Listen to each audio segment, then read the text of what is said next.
มีเสนอแก่ท่านผู้ฟังทุกวันเสาร์วันศุกร์ทุกวันศุกร์และวันเสาร์วันศุกร์ก็เริ่มตั้งแต่เวลา 14 นาฬิกาถึง 15 นาฬิกาวันเสาร์เริ่มตั้งแต่ 15 นาฬิกาถึง 16 นาฬิกา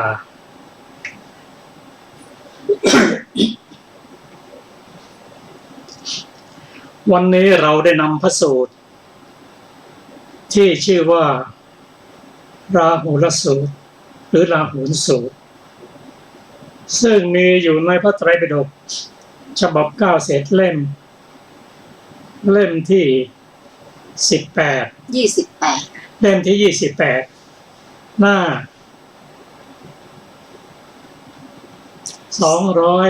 216ค่ะ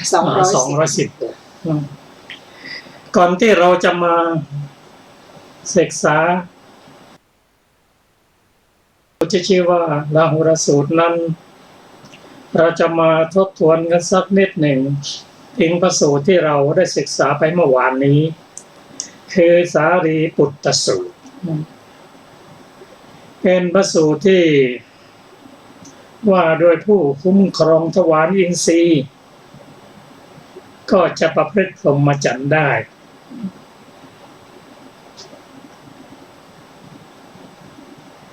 ในสมัยนั้นพระสารีบุตรท่านอยู่ณพระวิหารเชตวันอารามของท่านอนาถบิณฑิกเศรษฐีกรุงสาวัตถีภิกษุรูปหนึ่งเข้าไปหาท่านแล้วก็เรียนกับท่านว่าท่านพระสารีบุตรครับภิกษุผู้เป็นสัตถิวิหาริกของท่านลาสิกขาศึกเสียแล้วท่านพระสารีบุตรกล่าวว่า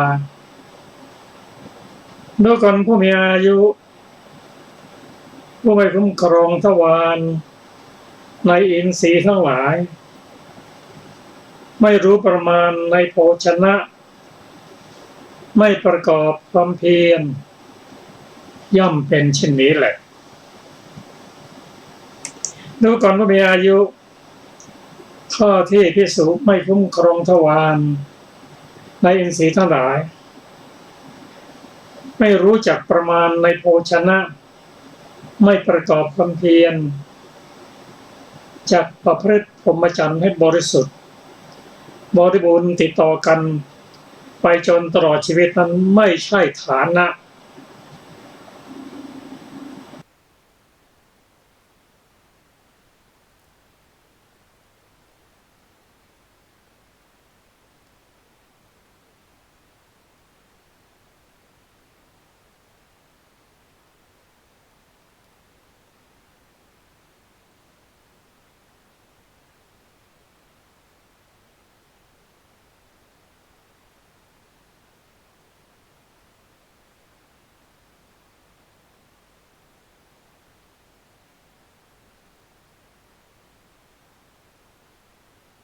ได้ร่วมศรัทธา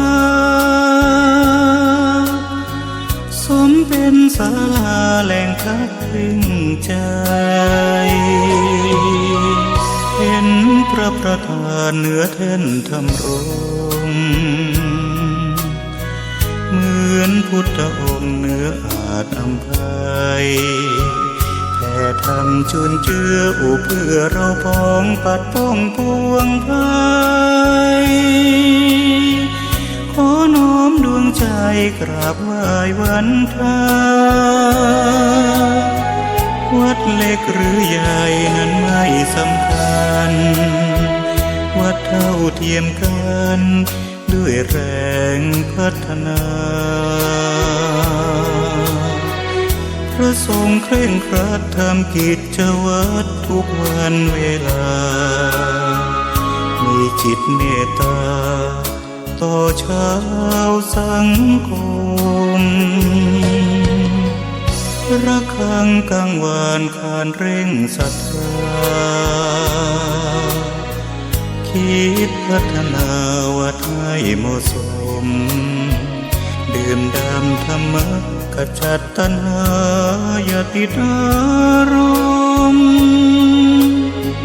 ขอเชิญชื่นชมสู่ร่มอาราม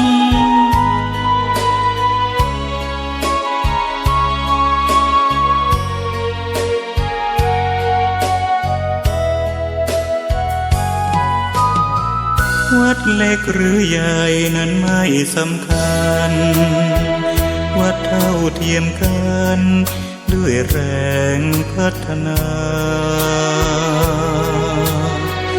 พระสงฆ์เคร่งครัดทำกิจวัตรทุกวันเวลามีจิตเมตตาต่อชา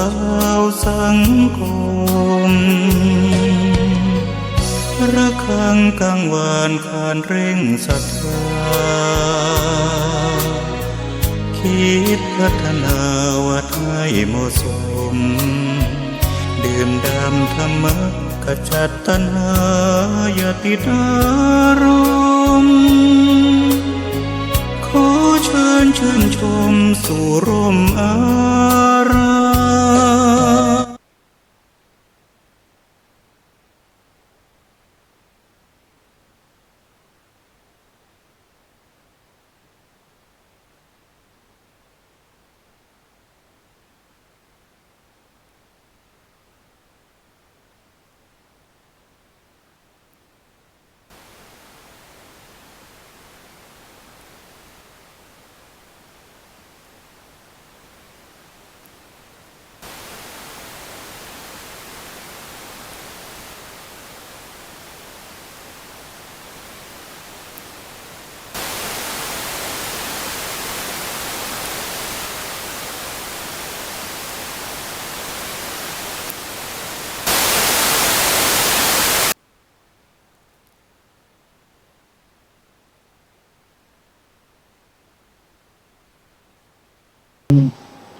ในโภชนะไม่ประกอบด้วยความเพียร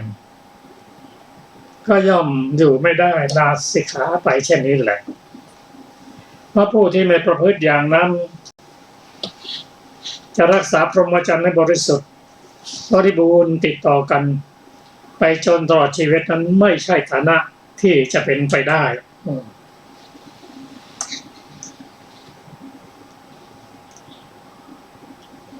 ท่านพระสารีบุตรกล่าวว่าก็ภิกษุผู้คุ้มครองทวารในอินทรีย์ทั้งหลายอย่างไรอายุภิกษุในธรรมวินัยนี้เห็นรูปด้วยจักษุแล้วไม่ถือนิมิตถืออนุพยัญชนะเธอย่อมปฏิบัติเพื่อสำรวมจักขุนสีที่เมื่อสำรวมแล้วจะเป็นเหตุให้อกุศลธรรมละมกคือ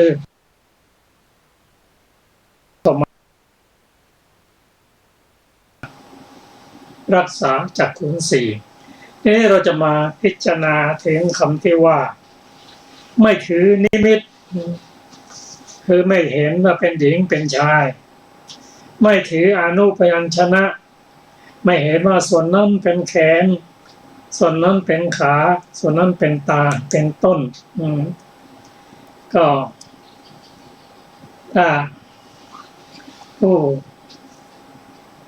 สำรวมอินทรีย์แล้วก็จะเป็นอย่างนั้น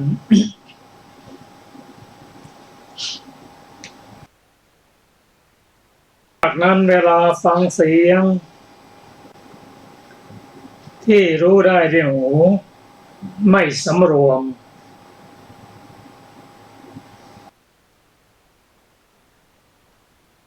เสียงนั้นเป็นเสียงหญิงเสียงชายก็สามเณรถือไม้เท้าของท่านจักขุปาละท่านตาบอดพอได้ยินเสียงหญิงขับร้องเท่านั้นเรียนภิกษุว่าท่านครับขออนุญาตครับผมไปทำธุระหน่อยพระเถระท่านรู้แล้วสามเณรนี้ ไม่รักษาโสตินทรีย์กลับมาแล้วก็หมดสภาพดมกลิ่น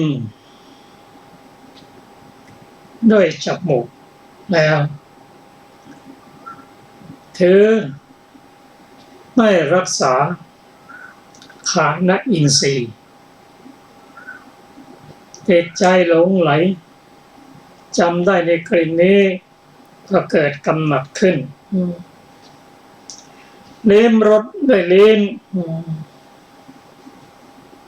กินอาหารแล้วติดอกติดใจพูดถึงคิดถึงแต่รสนั้นถูกต้องโปรดทัพระโดยกายแล้วจะเป็นที่นั่งที่นุ่มที่นอนที่สบายก็ดีหรือถูกต้องหญิงต้องชายก็ดีถือว่าไม่สำรวมกายอินทรีย์รู้แจ้งธรรมอารมณ์ด้วยใจแล้วระลึกถึงมีภาพต่างๆลอยมาในสิ่งที่จำไว้ที่เคยเห็นเคยได้ยินแล้วก็ตามไม่สำรวมมนอินทรีย์เมื่อไม่สำรวมแล้วนั่นเป็นเหตุให้อากุศลคืออภิชฌาและโทมนัสครอบงำชื่อว่าไม่รักษามนอินทรีย์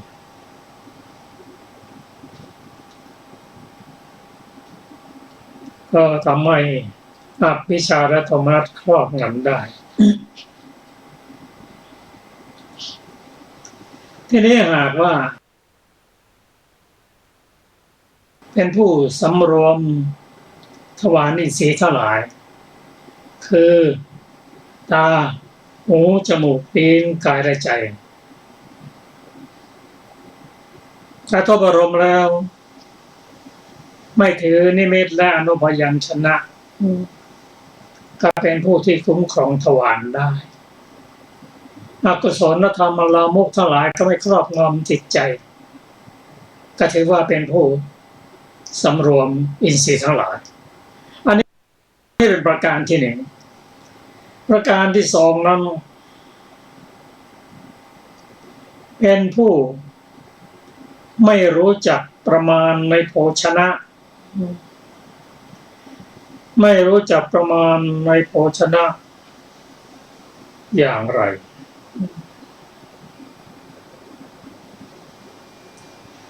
คือเธอฉันเป็นอาหารนั้น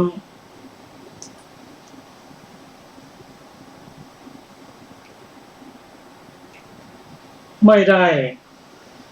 ปัจเจเวกก็ถือว่าเป็นผู้ที่ไม่รู้จักประมาณโภชนะก็จะทำให้อภิชฌาและโทมนัสครอบงำจิตใจได้แต่ถ้าเธอสำรวมในโภชนะแล้วรู้ประมาณในโภชนะแล้วนั่นคือเวลาฉันอาหารท่านจะพิจารณาจะแยกขายแล้วก็จึงฉันอาหารนั้นว่าที่ฉันนั้นไม่ใช่ฉันเพื่อเล่นไม่ฉันเพื่อมัวเมาสนุกสนานไม่ฉันเพื่อที่จะประดับไม่ฉันเพื่อที่จะตกแต่งแต่ย่อมฉันเพื่อดำรงอยู่แห่งกายดำรงอยู่แห่งให้ชีวิตที่เป็นไปได้เพื่อกำจัดความหิวและที่สุดเพื่ออนุเคราะห์พรหมจรรย์ในการรักษาศีลสมาธิปัญญาถ้าฉันได้อย่างนี้ พิจารณาโดยแยบคายอย่างนี้ ก็เป็นการฉันที่ไม่มีโทษมีแต่ความสุขอยู่สุขสำราญภิกษุผู้ปฏิบัติอย่างนี้ถือว่าเป็นผู้ประมาณในโภชนะเป็นประการที่สองประการที่สามนั้น ภิกษุเป็นผู้ประกอบความเพียรหรือไม่ประกอบภิกษุถ้าเป็นผู้ไม่ประกอบความเพียรก็จะเป็นผู้ที่ปล่อยจิตไม่เป็นไปตามอารมณ์ไม่รักษาจิตให้บริสุทธิ์จากธรรมทั้งหลายในการเดินการนั่งเช่นนั้นเป็นต้นส่วนภิกษุผู้ประกอบด้วยความเพียรนั้นเป็นภิกษุในธรรมวินัยนี้ท่านชำระจิตให้บริสุทธิ์จากธรรมันกั้นจิตทั้งหลายคือนิวรณ์ห้าด้วยการเดินการนั่งอย่างมีสติทั้งวันเป็นผู้มีความเพียรป้องกันกิเลสไม่ให้เข้ามาแล้วก็กำจัดออกไปเป็นผู้ที่สั่งสมบุญกุศลที่ยังไม่เกิดให้เกิดขึ้นและรักษาจิตให้บริสุทธิ์จากธรรมขั้นจิตทั้งหลายท่านทำอย่างนั้นในการเดินการนั่งตลอดปฐมยามแห่งราตรีในมัชชิมยามแห่งราตรีสำเร็จสีหสยาด้วยเรื่องขวาซ้อนเท้าเหลื่อมเท้ามีสติสัมปชัญญะทำในใจให้ถึงสัญญาที่หมายจะลุกขึ้นให้ลุกขึ้นในปัจฉิมยามในราตรีชำระจิตให้บริสุทธิ์จากธรรมในการจิตทั้งหลายในการเดินการนั่งนี้เป็นผู้ที่ประกอบด้วยความเพียรถ้าภิกษุปฏิบัติทั้งสามข้อนี้คือเป็นผู้ที่คุ้มครองทวารในอินทรีย์ทั้งหลายเป็นผู้ที่รู้จักประมาณโภชนะและเป็นผู้ที่มีความเพียรดังกล่าวแล้วที่สุเช่นนี้ย่อมสามารถที่จะปฏิบัติธรรมประพฤติพรหมจรรย์ตลอดชีวิตได้แต่ผู้ที่ไม่ประพฤติอย่างนี้ก็ยากที่จะอยู่ประพฤติพรหมจรรย์ในพระสัทธรรมของพระพุทธเจ้าเพราะอะไรเพราะศาสธรรมิกของท่านเห็นแล้วก็จะตักเตือนท่านไม่ฟังเมื่อไม่ฟังแล้วก็จะได้ท่านก็อยู่ไม่ได้ไม่มีใครที่จะอยู่ร่วมกับท่าน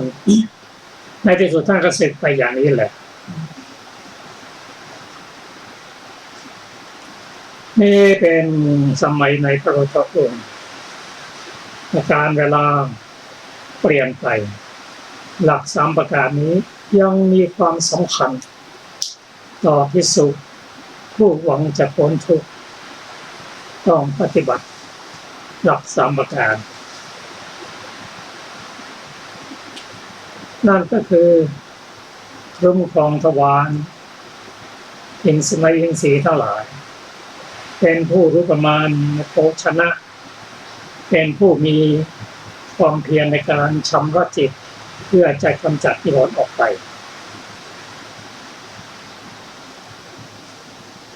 แต่ถ้าไม่ปฏิบัติตามนี้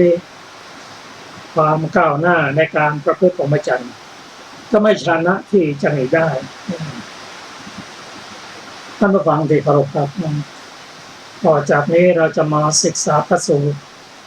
ชื่อว่าลาหุรสูตรขอเชิญอาจารย์สุรภา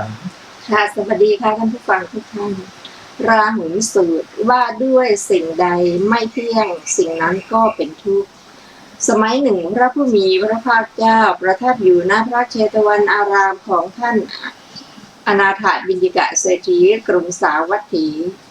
ครั้งนั้นพระผู้มีพระภาคเจ้าทรงหลีกเร้นอยู่ในที่สงัดทรงเกิดปริวิตกแห่งพระหฤทัยอย่างนี้ว่าธรรมที่เป็นเครื่องบ่มวิมุตติของราหุลแก่กล้าแล้วถ้ากระไรเราควรแนะนำราหุลในธรรมที่เป็นที่สิ้นอาสวะยิ่งขึ้นไปเถิดครั้นทรงดำพระดำริชนี้แล้วในเวลาเช้าพระผู้มีพระภาคเจ้าทรงครองอันตรวาสกทรงถือบาตรและจีวรเสด็จเข้าไปบิณฑบาตยังกรุงสาวัตถี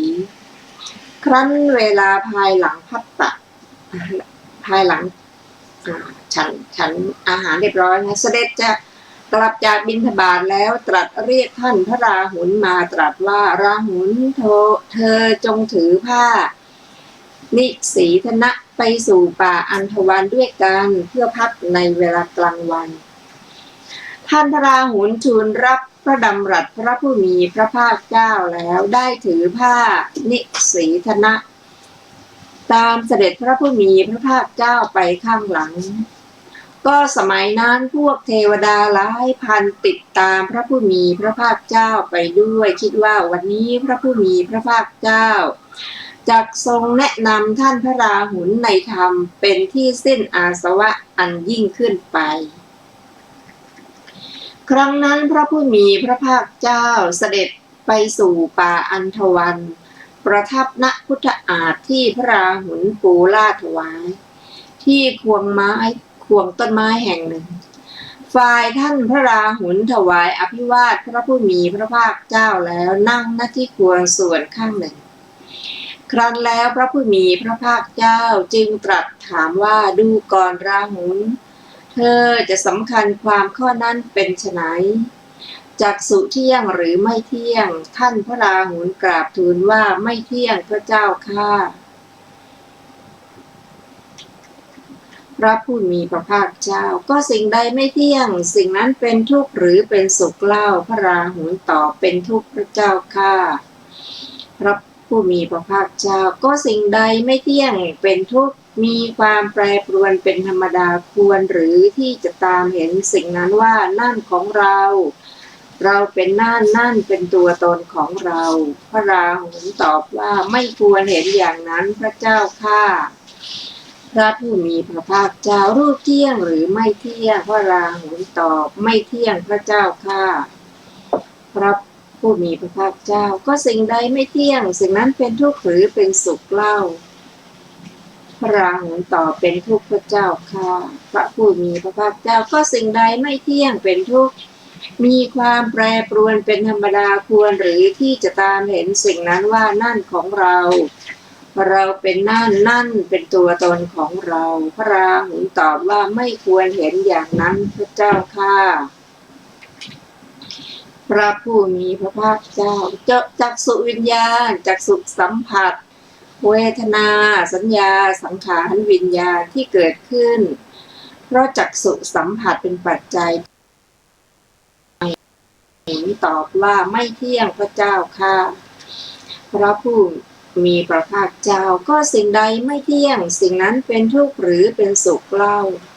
พระราหุลเป็นทุกข์พระเจ้าข้าพระผู้มีพระภาคเจ้าก็สิ่งใดไม่เที่ยงเป็นทุกข์มีความแปรปรวนเป็นธรรมดาควรหรือที่จะตามเห็นสิ่งนั้นว่านั่นของเราเป็นนั่นเป็นตัวตนของเราพระราหุลตอบไม่ควรเห็นอย่างนั้นพระเจ้าข้าพระผู้มีพระภาคเจ้าใจเที่ยงหรือไม่เที่ยงพระราหุลไม่เที่ยงพระเจ้าข้าพระผู้มีพระภาคเจ้าก็สิ่งใดไม่เที่ยงสิ่งนั้นเป็นทุกข์หรือเป็นสุขเล่าพระราหุลตอบเป็นทุกข์พระเจ้าข้าพระผู้มีพระภาคเจ้าก็สิ่งใดไม่เที่ยงเป็นทุกข์มีความแปรปรวนเป็นธรรมดาควรหรือที่จะตามเห็นสิ่งนั้นว่านั่นของเราเป็นนั่นเป็นตัวตนของเราพระราหุลไม่ควรเห็นอย่างนั้นพระเจ้าข้าพ พระผู้มีพระภาคเจ้าทรงถามต่อไปธรรมารมณ์เที่ยงหรือไม่เที่ยงพระราหุลไม่เที่ยงพระเจ้าข้าพระผู้มีพระภาคเจ้าก็สิ่งใดไม่เที่ยงสิ่งนั้นเป็นทุกข์หรือเป็นสุขเล่าพระราหุลตอบเป็นทุกข์พระเจ้าข้าพระผู้มีพระภาคเจ้าก็สิ่งใดไม่เที่ยงเป็นทุกข์มีความแปรปรวนเป็นธรรมดาควรหรือที่จะตามเห็นสิ่งนั้นว่านั่นของเราเราเป็นนั่นเป็นตัวตนของเราพระราหุลไม่ควรเห็นอย่างนั้นพระเจ้าค่ะพระผู้มีพระภาคเจ้ามโนวิญญาณเที่ยงหรือไม่เที่ยงพระราหุลตอบไม่เที่ยงพระเจ้าค่ะพระผู้มีพระภาคเจ้าก็สิ่งใดไม่เที่ยงเป็นสิ่งนั้นเป็นทุกข์หรือเป็นสุขเล่าพระราหุลตอบเป็นทุกข์พระเจ้าค่ะพระผู้มีพระภาคเจ้าก็สิ่งใดไม่เที่ยงเป็นทุกข์มีความแปรปรวนเป็นธรรมดาควรหรือที่จะตามเห็นสิ่งนั้นว่านั่นของเราเราเป็นนั่นเป็นตัวตนของเราพระราหุลตอบไม่ควรเห็นอย่างนั้นพระเจ้าค่ะพระผู้มีพระภาคเจ้าทรงถามต่อไปมโนสัมผัสเที่ยงหรือไม่เที่ยงพระราหุลตอบไม่เที่ยงพระเจ้าค่ะพระผู้มีพระภาคเจ้าก็สิ่งใดไม่เที่ยงสิ่งนั้นเป็นทุกข์หรือเป็นสุขเล่าพระราหุลตอบเป็นทุกข์พระเจ้าค่ะ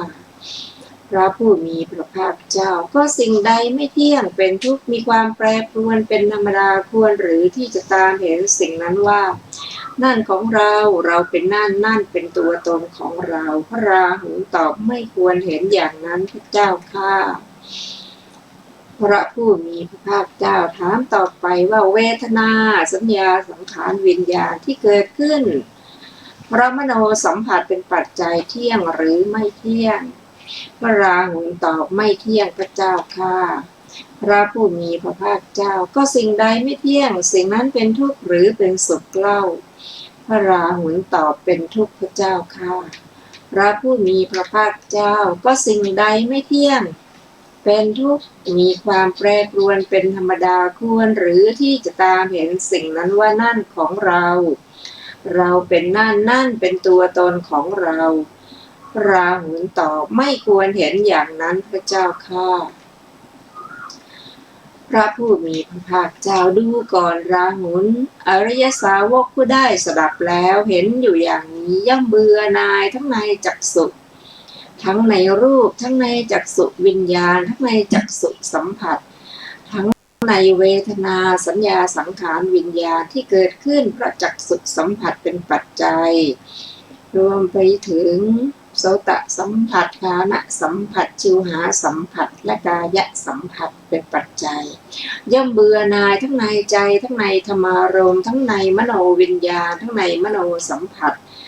ทั้งในเวทนาสัญญาสังขารวิญญาณที่เกิดขึ้นเพราะมโนสัมผัสเป็นปัจจัยเมื่อเบื่อหน่ายย่อมคลายกำหนัดเพราะคลายกำหนัดจิตย่อมหลุดพ้นเมื่อจิตหลุดพ้นแล้วย่อมมีญาณอย่างรู้ว่าหลุดพ้นแล้วรู้ชัดว่าชาติสิ้นแล้วพรหมจรรย์อยู่จบแล้วกิจที่ควรทำเสร็จแล้วกิจอื่นเพื่อความเป็นอย่างนี้มิได้มีพระผู้มีพระภาคเจ้าตรัสพระสูตรนี้จบลงแล้วท่านพระราหุลชื่นชมยินดีพระภาสิทธิ์ของพระผู้มีพระภาคเจ้าอันหนึ่งเมื่อพระผู้มีพระภาคเจ้าตรัสไวยากรณภาสิทธินี้อยู่จิตของท่านพระราหุลหลุดพ้นแล้วจากอาสวะไม่ถือมั่นด้วยอุปาทานฝ่ายเทวดาหลายพันก็เกิดธรรมจักษุอันปราศจากทุลีปราศจากมลทินว่าสิ่งใดสิ่งหนึ่งมีความเกิดขึ้นเป็นธรรมดาสิ่งนั้นทั้งมวลล้วนมีความดับไปเป็นธรรมดาจบราหุลสูตรที่8ในอรรถกถาของราหุลสูตรที่8มีวินิจฉัยดังต่อไปนี้บทว่าวิมุตติปริปาจริยาความว่าชื่อว่าวิมุตติปริปาจริยาพระอัตถ์ว่าบ่มวิมุตติบทว่าธรรมาได้แก่ธรรม15ธรรมเหล่านั้นพึงทราบโดยกระทำสัตทินรีเป็นต้นให้หมดจบสมจริงดังคำที่ท่านกล่าวไว้ว่า เมื่อบุคคลเว้นบุคคลผู้ไม่มีศรัทธาเสพคบเข้าไปนั่งใกล้บุคคลผู้มีศรัทธาพิจารณาสัมปสาทนียสูตรทั้งหลายสัตทินรีย่อมหมดจดด้วยอาการสามเหล่านี้เมื่อเว้นบุคคลผู้เกียจคร้านเสพคบเข้าไปนั่งใกล้บุคคลผู้ปรารภความเพียรพิจารณาสัมมัปปทานสูตรวิริยินทรีย์ย่อมหมดจดด้วยอาการสามเหล่านี้เมื่อเว้นบุคคลผู้มีสติหลงลืมเสพคบเข้าไปนั่งใกล้บุคคลผู้มีสติตั้งมั่นพิจารณาสติปัฏฐานสูตรสตินทรีย์ย่อมหมดจดด้วยอาการสามเหล่านี้เมื่อเว้นบุคคลผู้มีจิตไม่ตั้งมั่นเสพคบเข้าไปนั่งใกล้บุคคลผู้มีจิตตั้งมั่นและวิโมกข์สมาธินทรีย์ย่อมหมดจดด้วยอาการสามเหล่านี้เมื่อเว้นบุคคลผู้สามปัญญาเสพคบเข้าไปนั่งใกล้บุคคลผู้มีปัญญา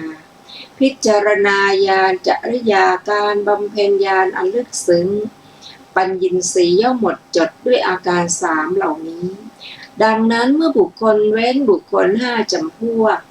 เสพคบเข้าไปนั่งใกล้บุคคลห้าจำพวกพิจารณากองแห่งสุตตันตะปัญญินทรีย์เหล่านี้ย่อมหมดจดด้วยอาการ15เหล่านี้แลทำ15อีกหมวดหนึ่งซึ่งได้แก่วิมุตติปริปาจริยาทำบ่มวิมุตติคืออินทรีย์ห้าสัญญาอันเป็นส่วนแห่งธรรมเครื่องตรัสรู้ห้าคืออนิจจสัญญาหนึ่งอนิจ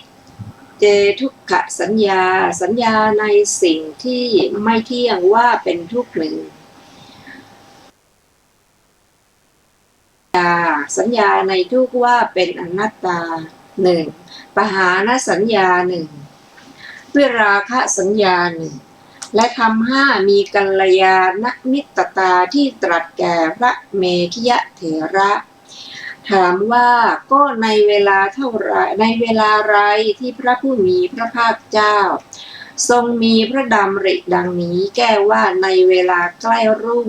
พระองค์ทรงตรวจดูสัตว์โลกบทว่าอเนกานิเทวตาสหัสสานิความว่าก็ในบรรดาเทวดาผู้ตั้งความปรารถนากับท่านพระราหุลผู้ตั้งความปรารถนา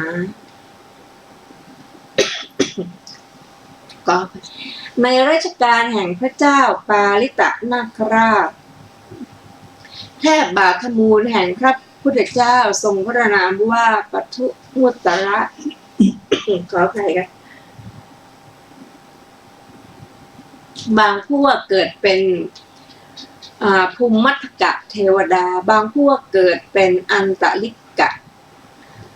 ขัตถเทวดาบางพวกเกิดเป็นจาตุมมหาราชิกาเทวดา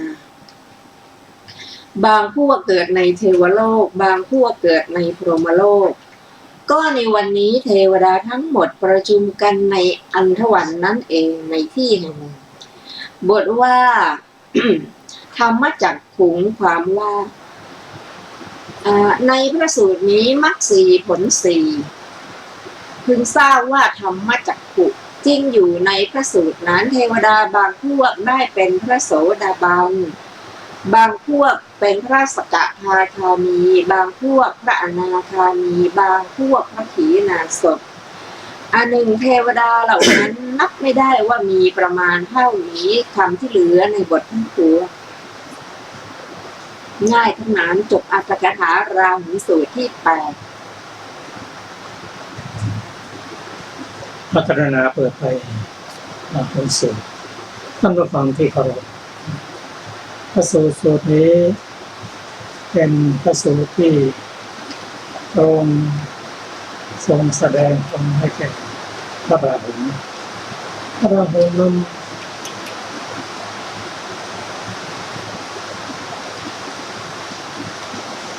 เป็นผู้ให้ต่อการศึกษาและการศึกษาท่านเคารพคำสอนของทุกคน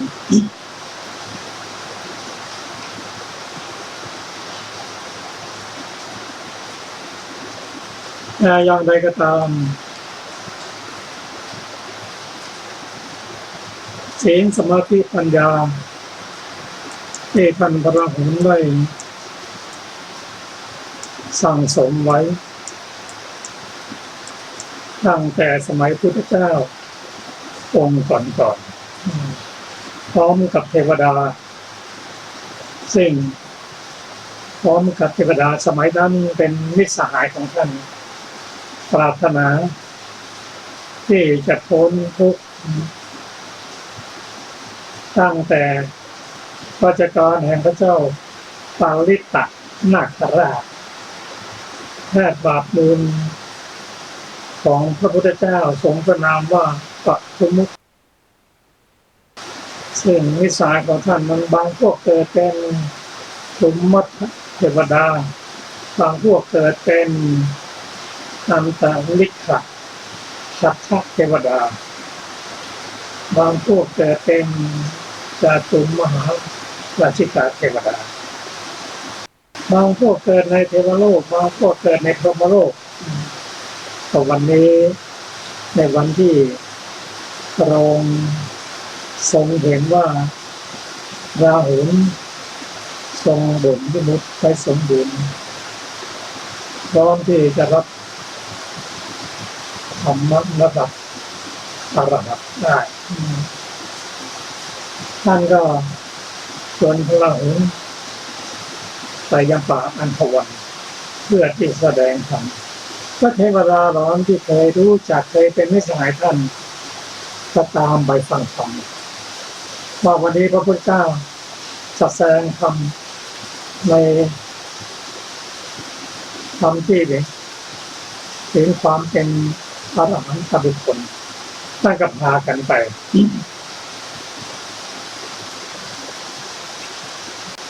พระราหุลนั้น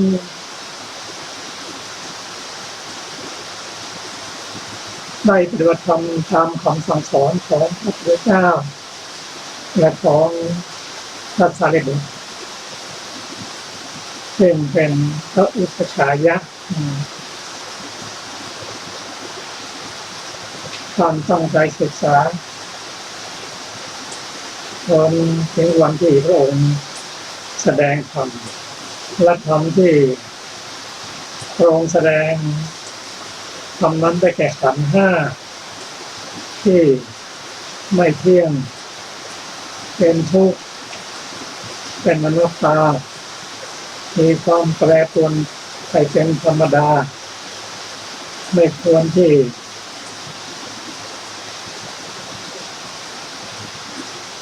จะไปยึดมั่นถือมั่นว่านั่นของเราเป็นนั่นเป็นตัวตนของเราเป็นท่านพระราหุลท่านฟังแล้วท่านเข้าใจและท่านก็ว่าไม่ยึดมั่นไม่ที่สุดท่านก็ได้เป็นพระอรหันต์พระราหุลนั้นท่านเป็นพระอรหันต์เมื่ออายุประมาณ30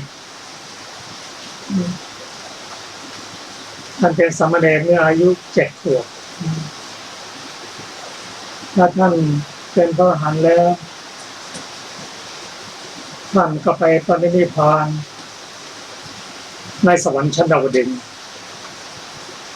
ท่านปรินิพพานเมื่ออายุประมาณ50ปรินิพพานก่อนพระพุทธเจ้าพระพุทธปรินิพพานก่อนอัสสสาวกทั้งสองธรรมะที่พระราหุลได้รับฟังจนเกิดความเบื่อหน่ายไม่ยึดมั่นถือมั่นนั้นเราจะลองนำมาพิจารณากันเช่น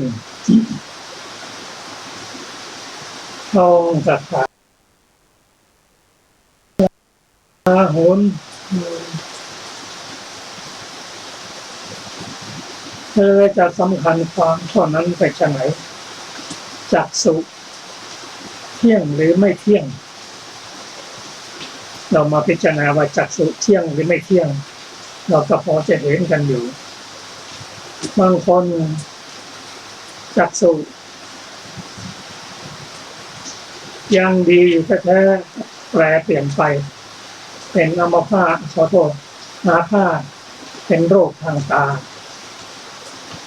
หรือไม่ก็เสื่อมไปตามอายุและความไม่เที่ยงนั้นเราจะเห็นว่าทั้งเด็กผู้ใหญ่ผู้หญิงผู้ชายคนมีฐานะก็ธรรมนาศัพท์ก็ตามความแปรปรวนของตาหรือสายตานั้นเป็นไปตลอดเวลาเราจะรู้ไม่รู้ก็ตามมันเปลี่ยนแปลงไปตลอดเวลาเพราะจักษุนั้นเกิดขึ้นโดยอาศัยธาตุทั้งสี่คือธาตุดินธาตุน้ำธาตุไฟธาตุลมถ้าธาตุดินธาตุน้ำธาตุไฟธาตุลมมันก็แปรเปลี่ยนไปตลอดเวลาและความไม่เที่ยงอย่างนี้ท่านพระอรหันต์ท่านทรงทราบแล้วท่านทราบเลยว่าความไม่เที่ยงของจักษุทำให้เกิดความสุขหรือความทุกข์เราก็อย่างนั้นว่าทุกข์สิ่งใดไม่เที่ยงเป็นทุกข์มีความแปรปรวนไปเป็นธรรมดานี่เป็นหลักเกิดขึ้นแล้วต้องอยู่และกันดับไป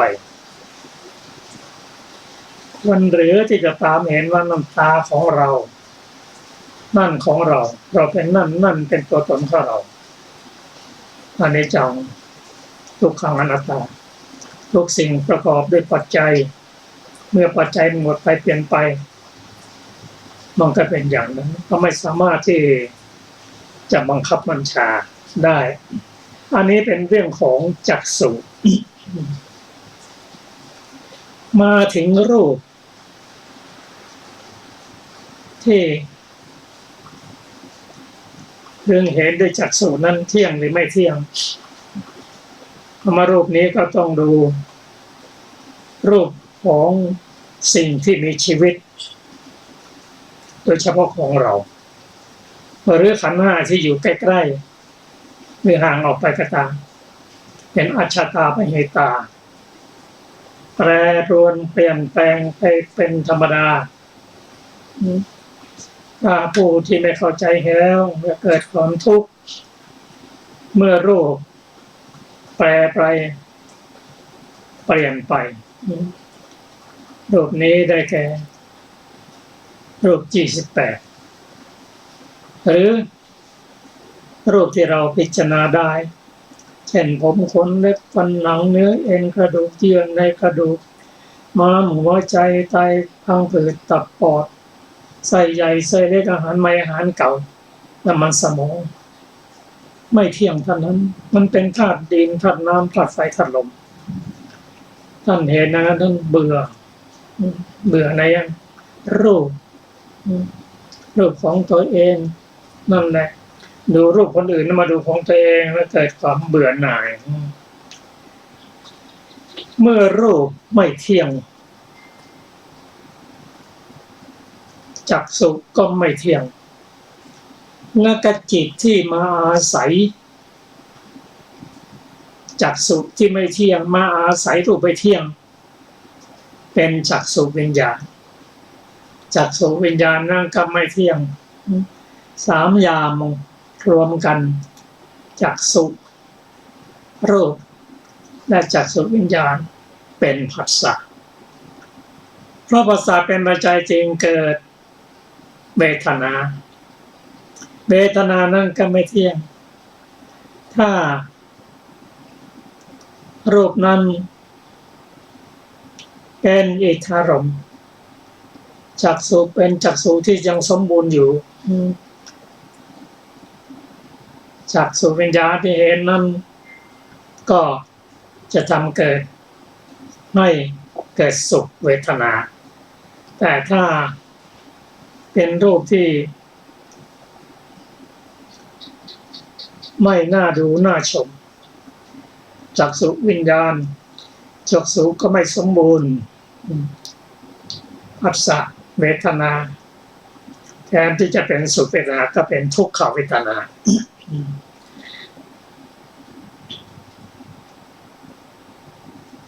ภาษาเป็นปัจจัยให้เกิดเวทนาเวทนาเป็นปัจจัยให้เกิดตัณหาก็ทุกสิ่งทุกอย่างก็ไม่เที่ยงท่านจึงเบื่อในจักษุเบื่อในรูปเบื่อในเวทนาเวทนานี่ก็ไม่เที่ยงเวทนาที่ให้ความสุขเป็นความสุขนั้นท่านกล่าวว่าอันนั้นละทุกข์ละ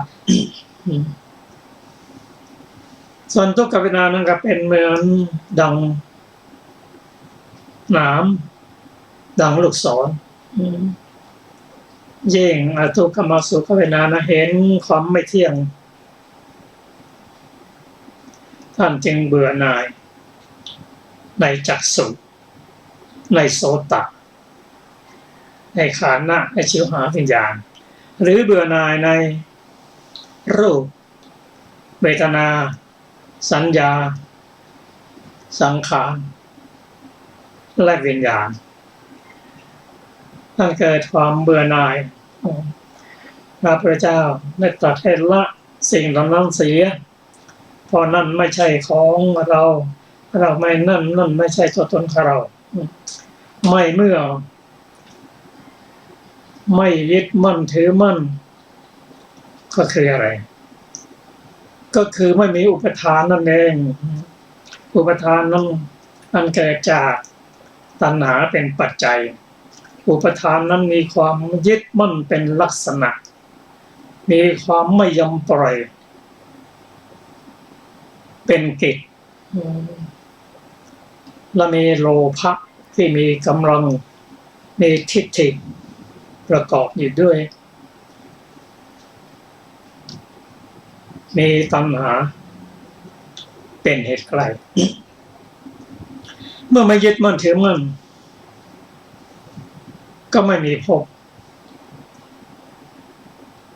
ไม่มีการสร้างภพแล้วเมื่อไม่มีภพก็ไม่มีชาติไม่มีชาติก็ไม่มีการเกิด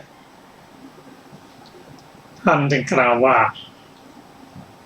พรหมจรรย์อยู่จบแล้วสิ่งที่ควรทำอย่างนี้ไม่ได้มีอยู่แล้ว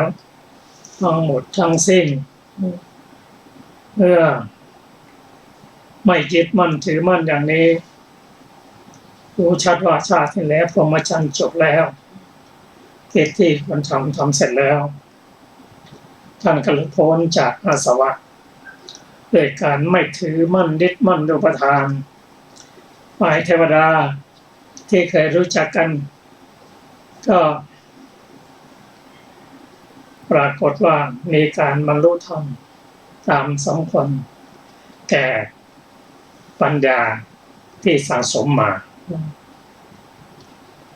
อันนี้ก็เป็นพระสูตรที่พระองค์ทรงแสดงแก่ท่านพระอรหันต์แต่สิ่งที่สำคัญที่เราควรจะพิจารณาก็คือธรรมอันได้แก่อินทรีย์ห้านั่นคือศรัทธา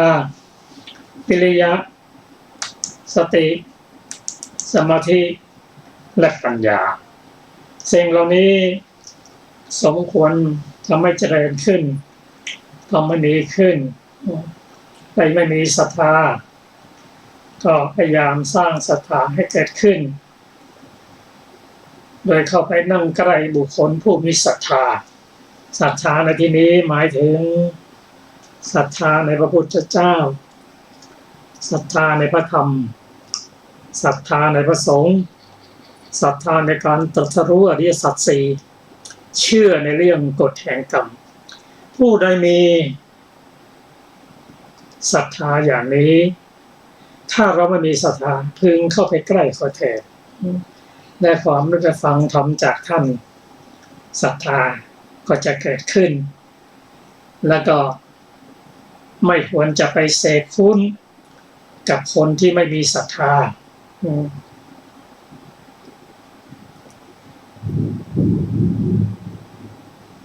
เมื่อพิจารณาอย่างนี้สัตตินทรีย์คือศรัทธาบวกอินทรีย์เรียกว่าสัตทินทรีย์ความเป็นใหญ่ในศรัทธาย่อมหมดจดด้วยอาการ3เหล่านี้อาการ3เหล่านี้มีได้แจ้งรายละเอียดแต่ท่านพิจารณาดูก็น่าจะเป็นศรัทธาอินย่อมหมดจดด้วยศีลสมาธิและปัญญาเป็นจากบุคคลผู้ไม่มีความเพียรคือผู้ที่เกียจคร้านเข้าไปคบไปเสพเข้าไปนั่งใกล้กับบุคคลผู้ประรบความเพียรพิจารณาถึงสัมมาประธานสื่อความเพียรนี้เป็นความเพียรที่ชำระจิตใจให้สะอาดบริสุทธิ์กำจัดนิวรณ์5ให้หมดไปด้วยการนั่งการเดินการยืนแม้การนอนก็ตามเป็นผู้ปฏิบัติอย่างนี้ทั้งยามต้นปฐมยามมัชฌิมยามและปัจฉิมยามปฏิบัติอย่างนี้และพิจารณาเองสัมมาประธานสูตรนั่นคือมีความสัมมรระวังไม่ให้กิเลสที่ยังไม่เข้ามาไม่ให้เข้ามาท่วมทับในจิตใจเข้ามาแล้วก็กำจัดออกไปด้วยวินัยอาหารนวินัยเริ่มตั้งแต่ตถางควิหารที่คำมนอาหารและปัสสติปหารเป็นต้น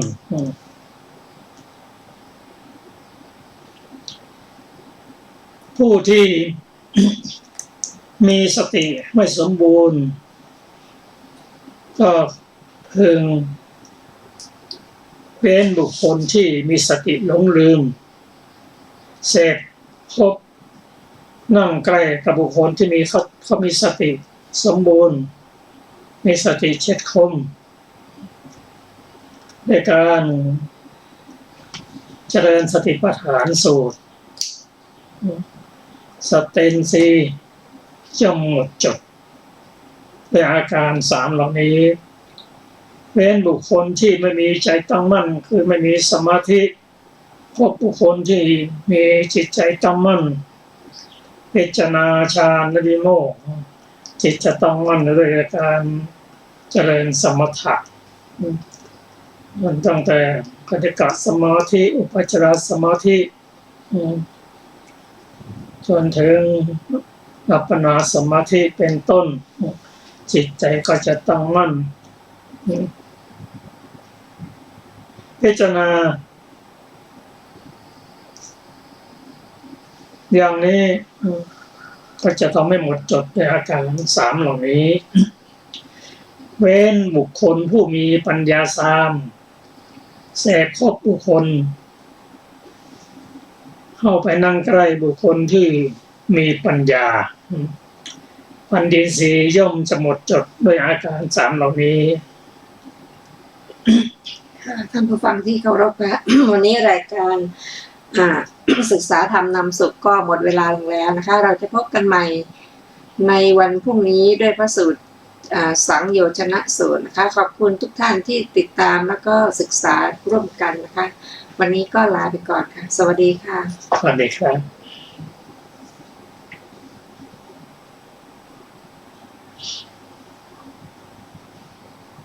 นังบุญสิ